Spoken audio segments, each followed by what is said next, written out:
8월 22일 화요일.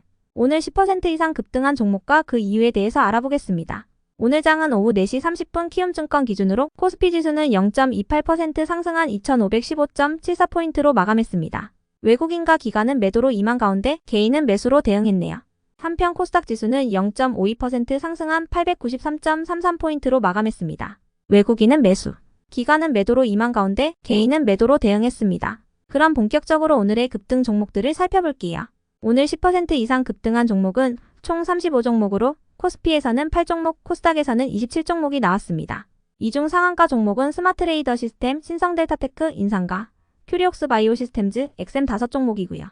오늘 하한가 종목은 경동인 베스트와 아모센스 2종목이 있었습니다. 총 35개의 급등 종목들을 한데 모아서 섹터별로 묶어보니 3개 테마로 나눠볼 수 있었어요. 그 외 나머지는 개별 이슈로 오른 종목들인데요. 먼저 1번 오염수 섹터입니다. 일본 정부가 이번 주 목요일부터 후쿠시마 원자력발전소 오염수를 방류할 예정이라는 소식입니다. 기시다 후미오 총리는 오늘 오염수 관계 강요 회의를 열어 기상 등의 지장이 없다면 이번 주 목요일인 24일로 예상한다고 밝혔는데요. 당초 오염수 방류는 9월 초중순쯤에 이뤄질 것이라는 전망이 많았지만 기시다 총리는 그런 예상을 깨고 오염수 방류 시점을 24일로 정했어요. 그 이유는 다음 달 초 후쿠시마현 앞바다에서 저인망업이 시작되는 만큼 빠르게 오염수를 방류하는 게 좋다고 판단했기 때문으로 알려졌는데요. 이러한 소식 속 수산과 음식료 업종 테마를 비롯해 방사능이나 오염수 모니터링 기술을 보유한 기업들이 시장에서 부각된 모습이었네요.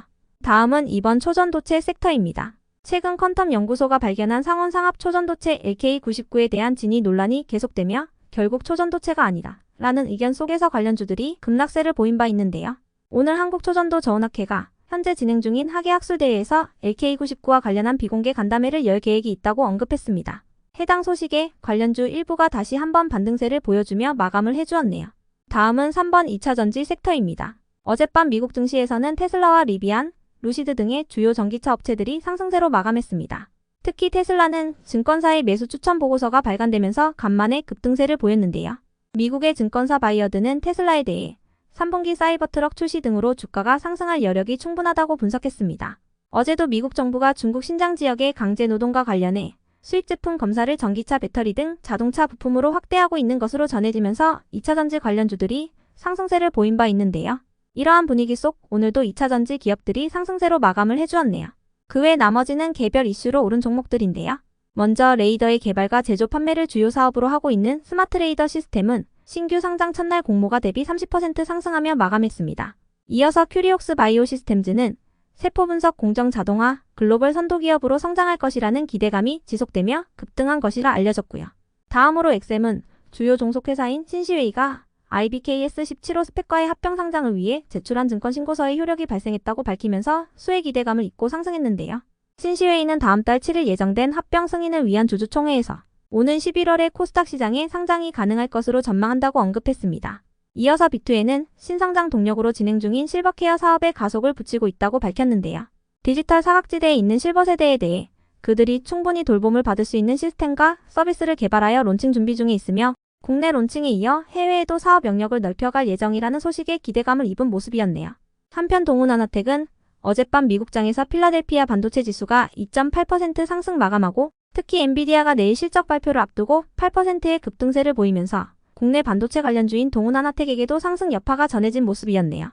이어서 딥노이드는 하나증권에서 딥노이드에 대해 병원들과의 실증 사업을 통해 매출이 본격화될 것이라고 언급하면서 실적 기대감을 잇고 급등한 것으로 파악되고요.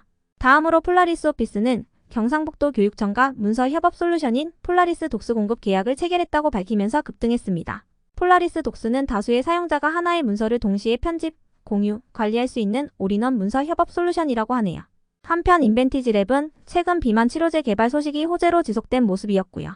이어서 흥성그룹은 최근 중국 단체 관광 허용에 따라 중국 소비 관련주들이 상승하면서 그 여파가 지속되며 반등세를 보인 것으로 추정됩니다. 다음으로 시노펙스는 국내 최초 혈액투석기에 대한 식약처 인증을 획득했다는 소식이 호재로 지속된 모습이었고요. 한편 MFN 코리아와 리더스 기술투자의 오늘 급등 이유는 파악되지 않았습니다. 이어서 지노맨 컴퍼니는 어제 여의도에서 열린 기자간담회에서 신규 타깃 항암제 파이프라인이 연내 기술 이전이 이뤄질 것이라고 언급하여 상승했다고 알려졌고요. 다음으로 바이오 기업인 브릿지 바이오 테라피틱스는 오는 10월 11일부터 15일까지 미국 보스턴에서 개최되는 암 관련 국제학술회의에서 임상과제 한 건 및 비임상과제 한 건의 포스터 발표가 확정됐다고 밝히며 상승했습니다. 이어서 TBH글로벌은 상반기 호실적과 함께 올해 영업이익 100억이 목표라는 소식이 알려져 기대감을 잇고 상승한 것으로 파악되고요. 이어서 디알텍은 안성현 디알텍 대표가 500억 원 이상 이익을 낼 수 있는 제품만 최소 4개를 확보했다고 언론에서 밝히면서 매수세가 이어진 것으로 파악됩니다. 디알텍 측은 치과용 고성능 동영상 디텍터와 커브드 디텍터 등의 제품을 통해 500억 이상의 이익이 기대된다고 언급했습니다. 끝으로 오늘은 하한가를 간 종목도 2개가 있었는데요. 2차전지와 초전도체에 이어 맥신 관련주로 알려진 종목들이 새로운 테마주로 떠오르며 급등락세를 보이고 있습니다. 최근 주식 커뮤니티에서 맥신 테마주로 분류된 종목들은 어제 일제히 상한가를 기록했지만 오늘은 급락세를 보였는데요. 맥신과 관련하여 특별한 악재나 개별적인 기업 공시는 없었던 걸로 파악됩니다. 여기까지 오늘 10% 이상 급등한 종목들을 알아보았습니다. 내일도 성투하세요.